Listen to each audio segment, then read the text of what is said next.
Dear Lady Love TV.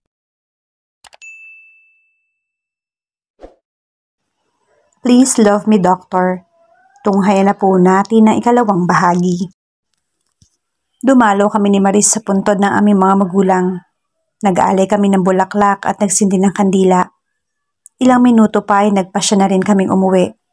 Sa bahay naabutan naming naghahanda na sa hapag si Nana Lucy, kasama si John sa aming mahabang mesa. Maraming inihanda sa amin si Nana Lucy sa aking kaarawan, kasabay ng death anniversary ng aming mga magulang. Oh, nariyan na pala kayo. Halina kayong dalawa, tamang-tama. Tapos na kami maghanda. Masayang bati ni Nana Lucy sa amin. Oh, John, kanina ka pa ba? Kakarating ko lang din, Maris. Halos tinulungan ko na rin si Nana Lucy mag-ayos ng mga niluto niya. Siya nga pala, Kuya Mars. Happy birthday. Masayang bati ni John sa akin. Ngumiti naman ako sa kanya. Sabay-sabay na kaming umupo sa lamesa. Kinantahan muna nila ako ng happy birthday. Grabe, kuya ang tanda mo na. Biro ni Maris na nasa harap ko habang nagsasandok ng spaghetti. Excuse me baby girl, I'm only 28. Eh di matanda ka na nga kuya, tapos wala ka pang girlfriend. I don't have time for that. And besides, I need to take care of you because you're my priority. Malambing na paliwanag ko sa aking kapatid. Ayoko pong magkaroon ng anumang relasyon dahil mas iniisip ko ang kalagayan ng aking kapatid. Kung magkaroon man ako ng kasintahan, mawawalan ako ng oras. Ngayon na nga lang naghahati na yung oras ko sa trabaho at kay Maris. Mas gusto ko pang pagtuunan ng pansin ng aking kapatid kaysa magkaroon ng kasintahan. Kuya naman, ang laki-laki ko na oh. Ano ako, baby? Yes, you are. Wika ako bago uminom ng juice. Tuwang-tuwa naman si John at Nana Lucy. You don't have to worry, Kuya Mars. Nandito naman ako. Saka kahit papaano nababantayan ko naman siya sa school. Isa ka pa dyan, tigil-tigilan mo lang minsan ang pagiging sweet mo sa school ha. Kaya naman ang daming matatalim ang mga titig sa akin. Napapagkamalan tayo mag-boyfriend. Kung hindi si kuya, ikaw ang napagkakamalan. Sigaw nito kay John na katabi lang niya, na halos takpan ang tenga nito sa sigaw ng aking kapatid. My goodness, Maris, katabi mo lang ako. You don't have to shout at me like that. Paano kasi ginagawa niyo kung bata ni kuya? Nguso nito at palipat-lipat ang tingin. And besides, kuya, magaling na naman ako. O sige, kung talagang wala ka nang nararamdaman, bukas ang schedule ng monthly check-up mo. Samahan kita ng umaga bago ko pumasok sa office. Okay, kuya. Nag-thumbs up pa siya sa akin. Sundin mo na lang iha itong kuya mo at si John para sa'yo rin naman yon. Mahal ka lang kasi nila kaya sila ganyan. Oo nga Maris, mahal kasi kita. Pabulong na sabi ni John na sapat lang para marinig ko. Nakita ko pang nagulat si Maris. Ano? Wala, ang ganda mukha ko. Bingi ka lang. Pinalo naman ni Maris si John sa braso na ikinangiwi nito. Aray ko naman Maris, sadista ka talaga. Hinimas-himas nito ang braso at pinalo ng aking kapatid. O siya, mamaya na kayo magkulitan. Kumain muna kayo. Mag-uwi ka na rin dyan sa inyo at marami-rami namang niluto ko. Opo Nana Lucy. Habang kumakain naman kami, ay masaya kami nagkwekwentuhang apat. Nasa ospital na kami ni Kuya Mars dahil monthly check-up ko ngayon. Kahit wala na ako nararamdaman na anumang kakaiba sa puso ko, ay kailangan pa rin ako magpatingin para masiguro na maayos na ako. Maayos naman daw yung puso ko, basta inumin ko lang daw yung mga gamot at vitamins na nireseta ng doktor. Palabas na kami ng elevator nang may mahagip ako na nakapukaw ng atensyon ko. Papasok naman ito sa elevator na aming sinakyan. Nakasuot din ito ng puting uniforme na wari ko'y Dr. Dean. May nakasabit na stethoscope sa leeg nito at sa kaliwang dibdib ay may nakaipit na mga ballpen. Bago pa sumarado ang elevator, ay sinulyapan ko pa ito. Hinawakan ko ang aking dibdib kung nasaan banda ang aking puso. Sobrang bilis ng tibok nito. Hindi ko malaman kung ano ang nararamdaman ko ngayon. Bakit ganito kabilis ang tibok ng puso ko? Ang daming gwapo ko namang nakikita lalo na sa campus, pero hindi ko man lamang ito naramdaman kahit kay John. Hindi tumibok ang ganito ang puso ko sa kahit na sino mang lalaki. Saglit ako natigilan ng hawakan ako ni kuya sa aking braso. Hey baby girl, are you okay? Napabalik lang ako sa wisyo na magsalita si kuya. Hindi ako okay kuya. Ha? Gusto mo bumalik tayo sa doktor mo? May pag-aalalang wika sa akin ni kuya. Ang bilis ng tibok ng puso ko kuya. Tinuro ko pa ang aking puso. Paanong tibok? Masakit ba? Hindi siya masakit, kuya. Kakaiba, parang karera, ganun kabilis. Alam ko nagtataka si kuya sa ibig kong sabihin. At napagtanto niyang hindi ito dahil sa sakit ko. Napangiti na lang sa akin si kuya. Nasa sasakyan na kami. Nang tanungin muli ako ni kuya. Okay ka na ba, Maris? Nasa kalsada naman ang kanyang tingin. Okay na ako, kuya. Alam ko na kung anong ibig sabihin niyan, Maris. Ano yun, kuya? Nakakunot noong tanong ko sa kanya. You're in love, baby girl. What? Napamulagat at napatingin akong bigla kay kuya na nakatuon pa rin ang mata sa kalsada. Hindi ah. Saka paano mo nasabi, kuya, hindi mo naman naranasan ang ma-in love, no? Na-experience ko na rin yan, Maris. Ganyan ang naramdaman ko noon. Hindi ko pa nagkaka-girlfriend pero naranasan ko namang magmahal. Nagulat naman ako sa sinabing iyon ni kuya. Really, kuya? And who's that lucky girl? I don't know where she is. Mababa ka sa mukha ni kuya ang kalungkutan. Bakit hindi mo siya niligawan, kuya? That was before I was in college after that accident. I didn't bother to court her. Because I don't have time for that. And I need to take care of you, that's why. But kuya, no buts, baby girl. Putol nito sa akin sasabihin. Hindi mo naman kailangan isakripisyo ang kaligayahan mo sa akin. But I have to. That's my obligation. Hindi na ako muli nagsalita pa. Baka maiyak lang ako dahil sa mga sinasabi ni kuya sa akin. Samantalang iniisip ko naman yung doktor na nagpatibok ng aking puso sa unang pagkakataon. Ano kaya ang pangalan niya? Hindi na bale. Magkikita naman kami. Doc Mark? Napalingon ako nang marinig ko ang malakas na tawag sa akin. Ni Willie. Tumatakbo itong papunta sa kinaroroonan ko. Pinsan ko siya sa side ng daddy ko. Surgeon din siya katulad ko. Matanda lang siya sa akin ng 2 taon. At isa siyang playboy. Hindi napipirmi sa isang babae.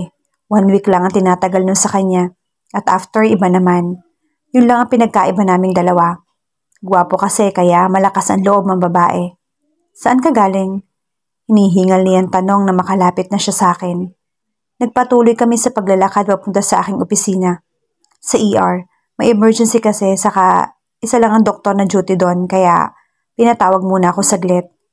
Pipihitin ko na sana ang seradura ng pinto ng aking opisina nang muling magsalita si Willie. Nagpunta nga pala dito si Christy. Napatigil ako at nilingon ko siya na nasa aking likuran. Bakit daw? Nagkibit balikat lang siya. Pumasok na kami sa aking opisina. Naupo ako sa aking mesa. Itinukod ko ang aking 2 siko at 2 kamay ko sa aking baba at pinagsalikop ko. Si Willie naman sa harapan ko ay nakaupo at prenteng nakasandal. Mahal ka pa rin hanggang ngayon ni Christy. Simula ni Willie. Ano ba kasing pumasok sa isip mo? Bakit hiniwalayan mo na lang ng ganun si Christy? Bumuntong hininga muna ako bago ko siya sinagot. We have no time for each other and she's always busy. Bro, ayun lang? Gulat niyang tanong na ikinailing niya. Kahit na ganun siya kababaero at medyo maloko, concerned pa rin naman siya sa mga taong nakapaligid sa kanya. Bro, 3 years din kayo magkasintahan tapos ganun lang ang dahilan? Alam mo naman kung ano ang trabaho niya, hindi ba? Yes, I know. Kahit ako nagiging busy din naman, wala na talaga kaming time sa isa't isa. Parang ang hindi na kami magkasintahan kasi bihira na lang din kami nagkikita. Sumandal ako sa aking swivel chair at hinilot ang aking sentido. Christy is my ex-girlfriend. Nagkakilala kami sa isang bar kung saan kaibigan ko rin ang may-ari. She's the one who approached me first. At first, I'm not interested in her. Siguro dahil wala pa sa plano ko ang magka-girlfriend. Dahil meron akong ibang gusto, simula pa lang nung bata ako. Pero until now, hindi ko pa siya nahahanap sa tinagal ng panahon. I really don't know her full name or saan siya nakatira. Hanggang sa unti-unti ko nagustuhan si Christy. Nawala sa isip ko yung babaeng gusto ko at nabaling sa kanya yung atensyon ko. She's pretty and I admit that. Halos lahat siguro ng lalaki nagkakagusto sa kanya. She's also an international fashion designer. Niligawan ko siya ng ilang buwan at kalaunay sinagot din ako. Tumagal ng 3 taon naging relasyon namin. Pero matagal ko nang iniisip kung talaga bang mahal ko siya. O baka dahil naa-attract lang ako kay Christy. Nakipaghiwalay ako sa kanya dahil 1 beses lang sa 1 buwan kong magkita kami at lilipad na ulit siya papuntang ibang bansa. Bihira rin kami magkausap sa telepono at magkita man lang. Busy siya at busy din ako. Hindi magkatugma ang schedule namin. Kaya nagpasya na lamang ako makipaghiwalay. Nung una ayaw niya, mahal na mahal daw niya ako at hindi niya kayang mawala ako. Mabuti na lamang at naiintindihan din naman niya ako at pumayag na rin siya sa gusto ko. We remain friends at paminsan-minsan ay nagkakausap naman kami. I understand you bro, kaya nga ayoko ng commitment eh. Tama na sa akin ang 1 week. Ayoko sumakit ang ulo ko at mamroblema. Natatawang sabi nito. Okay na rin naman na ganito kami. Maging magkaibigan na lang. Or baka naman bro, hindi ka pa nakaka-move on sa first love mo. Kaya ayaw mo na rin makipagbalikan kay Christy. Natahimik ako bigla sa sinabing iyon ni Willie. Hindi pa nga ba talaga ako nakaka-move on? It's been 15 years already. Bata pa ako noon pero bakit ganito na agad yung nararamdaman ko sa kanya? Hindi siya mapalitan ni man sa puso ko. I knew it bro. Paano mo siya hahanapin? Ni hindi mo nga alam ang totoo niyang pangalan at kung saan siya nakatira. Mahirap maghanap ng iisang pangalan lang ang alam mo. Tama rin si Willie. Paano ko siya hahanapin kung apelyido niya ay hindi ko alam? Napabuntong hininga na lamang ako sa sinabi niyang iyon. Baka nga may boyfriend na yon o kaya asawa. Dagdag pa niya. Hindi ko na namalayan na nagpaalam na pala si Willie at lumabas na ng aking opisina. Masyado palang malalim ang iniisip ko dahil sa sinabi sa akin ni Willie. Kinuha ko sa aking drawer ang aking bracelet. Pinakatitigan ko ito. Ano na kaya ang buhay mo ngayon? May boyfriend ka na kaya? Napapikit ako ng mariin at muling sumandal sa aking swivel chair. Saan kita pwedeng mahanap? Lee. Wika ako sa aking isipan. Grabe ka, Maris. Ang lakas mo namang kumain. Mauubos mo na bang lahat yan? Reklamo ni John sa akin. Nandito kasi kami ngayon sa isang restaurant. Umorder lang naman ako ng sangkatutak na pagkain at si John ang pinagbayad ko. Ganito talaga ako kapag may sumpong. Kaya minsan ayaw niya akong kasama kasi masyado raw akong malakas kumain. Pero hindi naman daw tumataba. Pero kahit gano'n naman, hinahayaan lang niya ako basta raw masaya ako. So gutom ako pagkatapos ay nilantakan ko kaagad ang paborito kong pizza at carbonara. Masarap naman magluto si Nana Lucy at hindi ka naman pinababayaan sa pagkain. Pero bakit parang gutom ka pa rin? Hindi ko nalang pinansin ang sinasabi niya at diretso lang ako sa pagsubo. Alam ko na May. Hindi ko na pinatapos sa sunod niyang sasabihin nang pigilan ko siya. Oo na, pinandilatan ko siya ng mata at natawa naman siya sa ginawa ko. Sige na, kumain ka na lang ng kumain. Sinandukan pa niya ako ng carbonara at pinaglagay ng juice sa aking baso. Sobrang sweet niya talaga. Ang swerte ko kasi siya yung best friend ko. Ang swerte ng babaeng magugustuhan niya. Kasi bukod sa gwapo, sobra pang maalalahanin at mabait. Kung pwede nga lang mahalin ko siya ng higit pa sa kaibigan. Ang kaso nga lang, kaibigan lang talaga ang turing ko sa kanya. At ganun din naman siya sa akin. Natapos na kami kumain ni John at palabas na rin kami ng restaurant nang may nakabangga akong matangkad na lalaki na kinahulog ng cellphone ko. My God, yung cellphone ko. Kaagad ko itong kinuha at binalingan ng lalaki. Laking gulat ko na lamang na makilala ko siya. Ito na naman ang puso ko. Kumakatibok pagas. Para kong hihimatayin sa sobrang kaba at saya dahil nakita ko siyang muli. I'm sorry miss. Wika niya sa akin na hindi pa rin naaalis ang pagkakatitig ko sa kanya. Ang gwapo niya sa malapitan. Mala-Adonis ang itsura. Kulay abo ang mga mata. Makapal na kilay. Ang labi na manipis at mapupula. At higit sa lahat, napakakisig niya. Are you done checking on me?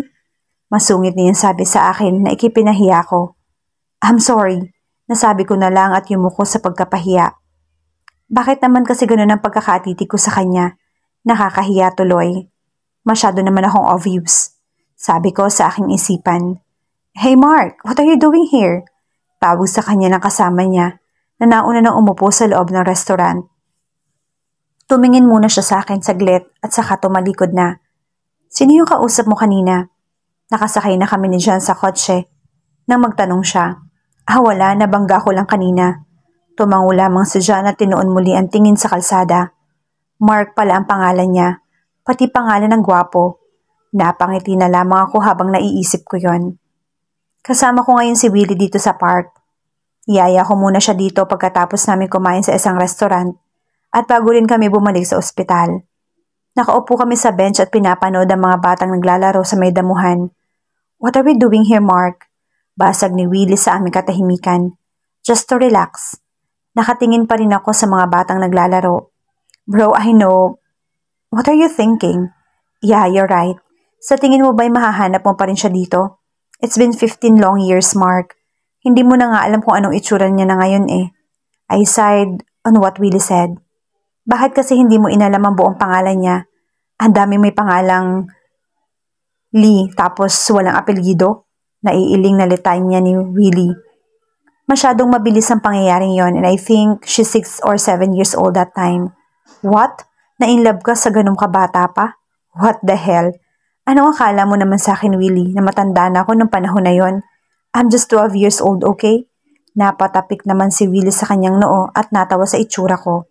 Okay, Mark, mas maaga ka palang lumandi sa akin samantalang 16 years old na ako nakatikim eh.